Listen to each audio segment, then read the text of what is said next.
বীরভূম জেলার খরাশোর ব্লকের কাঁকড়া গ্রামে শতাধিক প্রাচীন সর্পদেবী মা মনসা পূজা হচ্ছে। সেই মতো এবছরও শাস্ত্রীয় আচার মেনে করা হলো মনসা পূজা।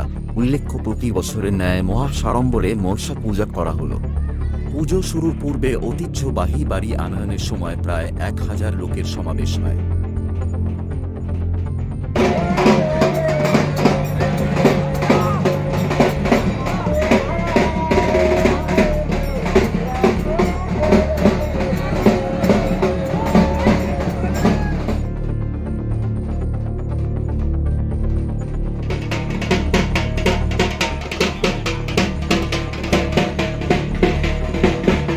কাকরতলায় মোট 4টি মন্দিরে মা দেবী প্রতিমারূপে পূজিত হন।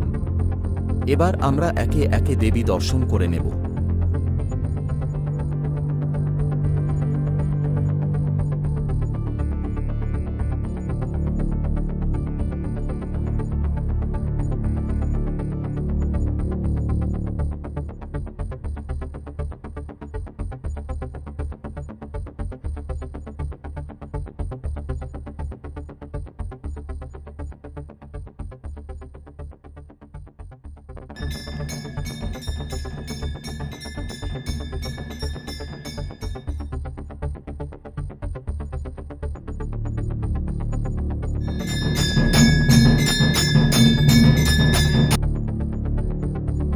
ব্যুরো রিপোর্ট, লোকাল বার্তা টিভি।